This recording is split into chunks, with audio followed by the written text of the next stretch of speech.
Teacher में आपका बहुत बहुत स्वागत है। आज से हम एक नई एक्सरसाइज शुरू कर रहे हैं, परसेंटेज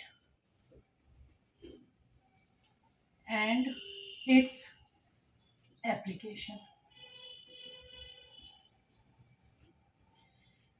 इस चैप्टर को हम शुरू कर रहे हैं तो इसके पहले हम इनके बेसिक्स देख लेते हैं कि इसमें क्या क्या फॉर्मूले हैं जो आगे हमें एक्सरसाइज को सॉल्व करने में हमारी मदद करेंगे। तो सबसे पहले इसमें आता है converting percentage into fraction.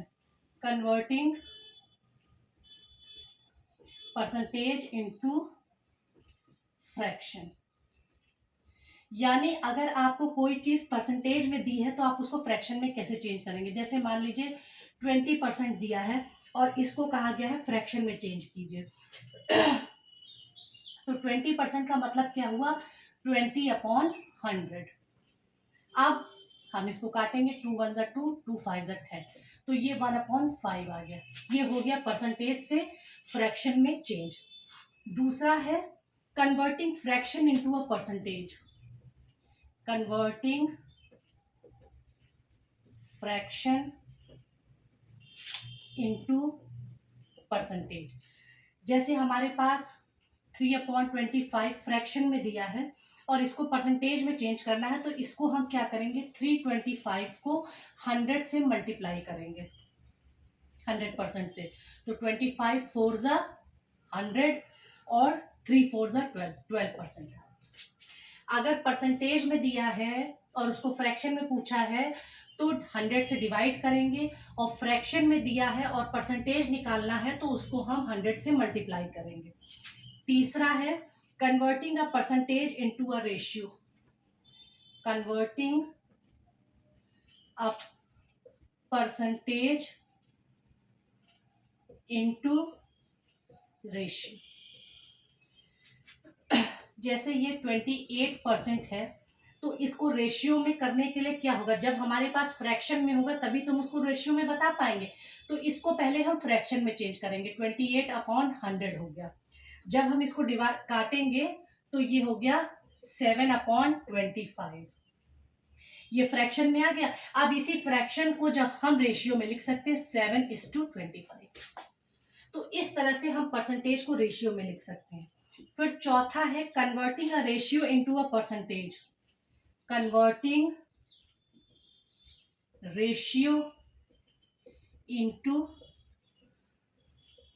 Percentage. जैसे 1:4 है तो 1:4 रेशियो में दिया है तो हम इसको क्या लिख सकते हैं, 1/4 लिख सकते हैं। ये आ गया फ्रैक्शन में। अब फ्रैक्शन से परसेंट, अब ये हमारा जो है फ्रैक्शन में आ गया।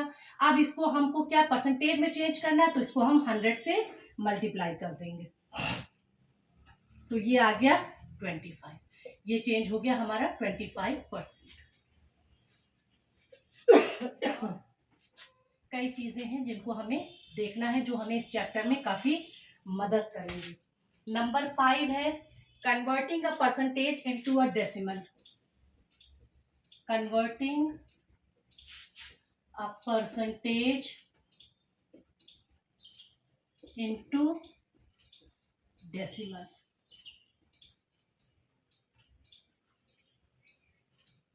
जैसे हमारे पास ये 36% है तो इसको हम कैसे लिख सकते हैं, 36/100 लिख सकते हैं। अब हम 100 से 36 में डिवाइड कर देंगे तो 0.36 आ गया, तो ये परसेंटेज से डेसिमल में चेंज हो गया। अब कन्वर्टिंग, इसी का उल्टा देखना है, converting a decimal into percentage. अब जैसे ये हमारे पास है 0.75, ये जो है डेसिमल में है, इसको हम क्या करेंगे, 0.75 को 100% से मल्टीप्लाई करेंगे तो क्या हो जाएगा, 75%। अब यहां से फॉर्मूला शुरू होते हैं। ये है finding a percentage of a given quantity। अगर कोई क्वांटिटी हमें दी हुई है तो उसका हम परसेंटेज कैसे निकालेंगे। तो जैसे मान लीजिए ये दिया है X% of a given quantity, कोई क्वांटिटी है उसका X% दिया हुआ है, तो उसके लिए क्या फॉर्मूला होगा, X/100 into given quantity.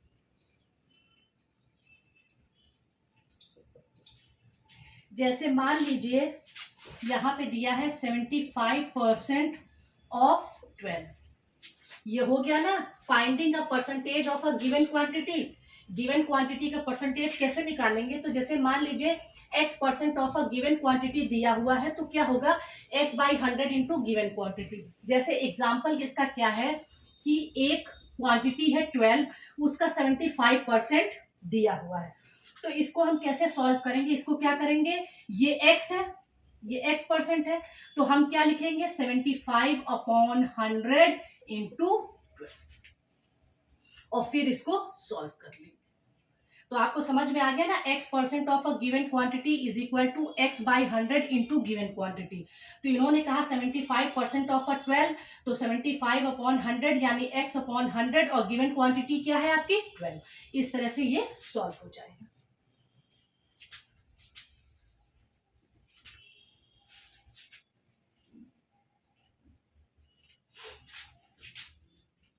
To express X as a percentage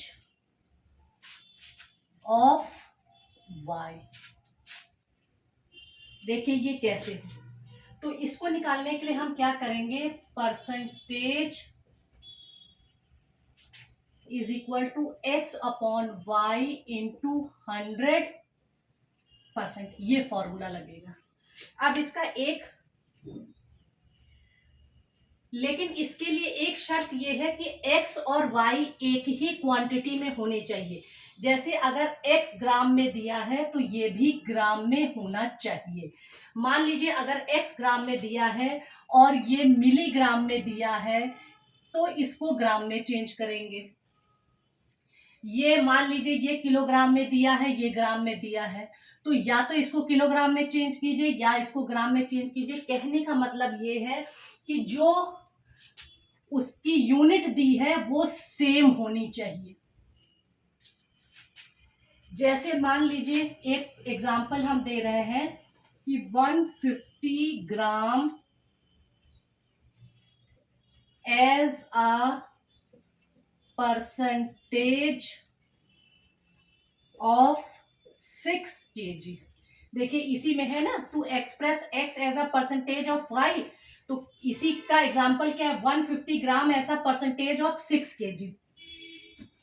अब क्या है, ये ग्राम में दिया है, ये केजी में दिया है, दोनों की यूनिट सेम होनी चाहिए, तो हम क्या करते हैं, इसको भी ग्राम में चेंज कर लेते हैं। 1 kg is equal to 1 kilogram बराबर 1000 ग्राम होता है, तो 6 किलोग्राम बराबर क्या हो जाएगा, 6000 ग्राम। इसकी यूनिट और इसकी यूनिट सेम हो गई। अब क्या लगाना है, X/Y इंटू 100। ये क्या है, X है, ये क्या है हमारा Y है, और इंटू 100 करना है, तो क्या होगा 150/6000 इंटू 100%, और इसको सॉल्व कर लिया जाएगा।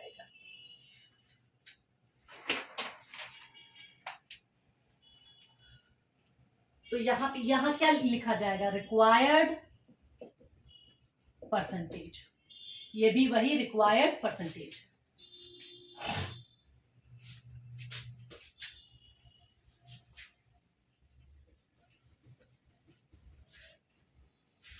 अब है फाइंडिंग a quantity whose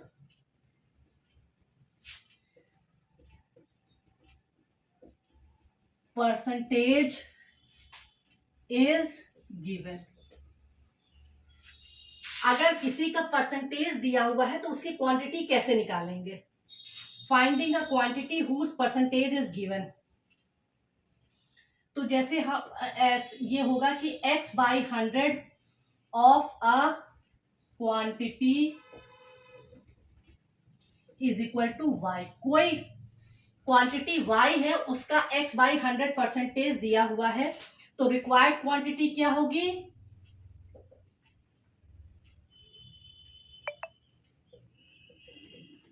ये हो जाएगी y अपॉन x इंटू 100। ये फॉर्मूला लगेगा। जैसे ये कहा जाए if 9.5% of a number is 76, find the number. अगर इस तरह से कहा जाए तो हम इसमें क्या मानेंगे? Let the required number be x, ये हम मान लेंगे। अब क्या होगा? According to the given condition क्या होगा? 9.5% of x is equal to 76।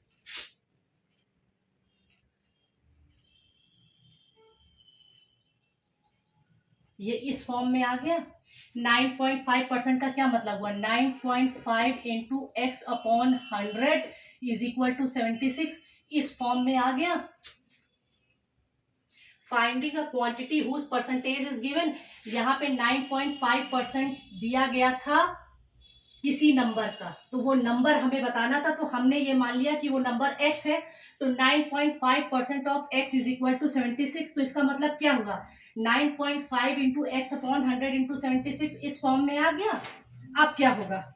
हमें चूंकि x निकालना है, तो x के लिए क्या करेंगे? हम इस 100 को 76 से मल्टीप्लाई करेंगे और 9.5 से डिवाइड करेंगे। इस फॉर्म में आ गया। अब इसको कैलकुलेट कर लेंगे तो हमारे पास क्या आ जाएगा? 800। आशा है कि आपको ये चीज समझ में आ रही है।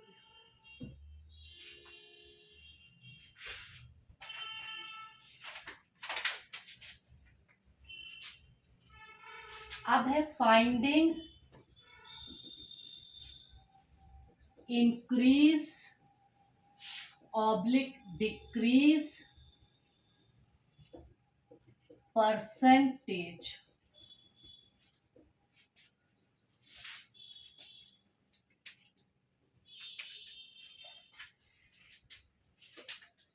परसेंटेज इंक्रीज क्या निकलेगा? उसका एक फॉर्मूला है, वो है increase in value upon original value into 100%। और परसेंटेज डिक्रीज क्या होगा? परसेंटेज डिक्रीज होगा डिक्रीज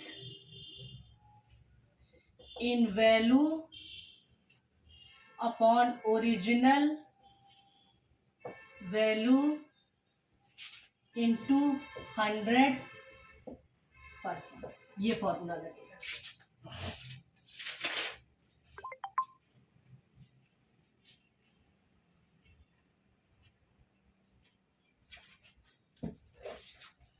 अब जैसे यहाँ पे हम क्वेश्चन देख रहे हैं, the price of a scooter was 34,000 last year.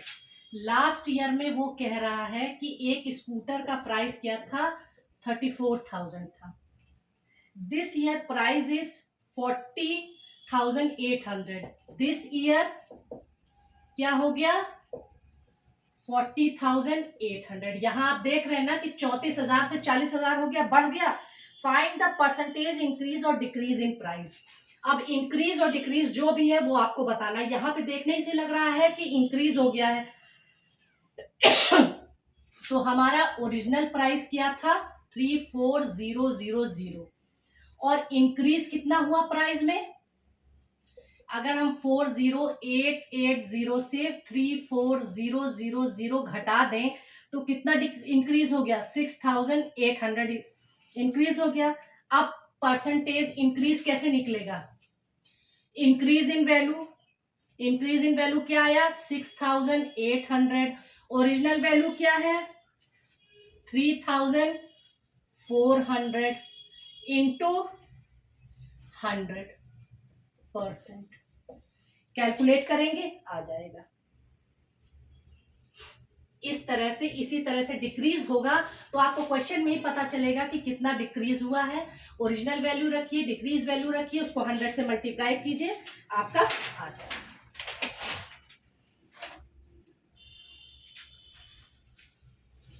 अब इसमें लास्ट है finding increase decreased quantity.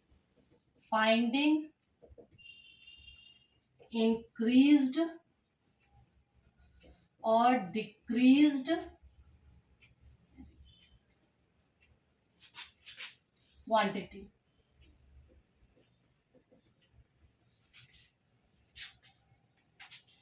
If quantity increase by X%, then new quantity क्या होगी? 1 + X/100 ऑफ ओरिजिनल क्वांटिटी। मान लीजिए आपसे कहा गया कि कोई क्वांटिटी है, वो मान लीजिए कोई क्वांटिटी है वो 5% बढ़ गई, देन न्यू क्वांटिटी। मान लीजिए कोई क्वांटिटी है, एक कोई क्वांटिटी थी 100 और उसमें जो है 5% बढ़ गया, तो न्यू क्वांटिटी कैसे निकालेंगे आप? 1 + 5/100 ऑफ ओरिजिनल क्वांटिटी। इस तरह से आप निकालेंगे। और इसी तरह से अगर आपसे कहा जाए if quantity decreases by X%, then new quantity कैसे निकालेंगे हम? ऐसे ही फॉर्मूला ये भी बनेगा। इसमें क्या होगा? 1 - X/100 ऑफ ओरिजिनल क्वांटिटी। मान लीजिए कोई ओरिजिनल क्वांटिटी थी 50, उसमें जो है 5% घट गया, तो आपसे न्यू क्वांटिटी पूछा जाएगा तो क्या होगा? 1 - 5/100 इंटू 50। इस तरह से आप इसको कैलकुलेट करेंगे। यहां तक जितने भी फॉर्मूले आपके एक्सरसाइज, इस एक्सरसाइज से रिलेटेड है, स्पेशली एक्सरसाइज जो पहली एक्सरसाइज है इसकी, उससे रिलेटेड जितने भी फॉर्मूले हैं वो सब मैंने आपको यहाँ पर समझा दिया है। अब हम इस फॉर्मूले से रिलेटेड जो एक्सरसाइज 12.1 है उसको हम नए वीडियो में शुरू करेंगे। Thank you. आपने अभी तक अगर मेरे चैनल को सब्सक्राइब नहीं किया तो सब्सक्राइब कीजिए, लाइक कीजिए, शेयर कीजिए। Thank you.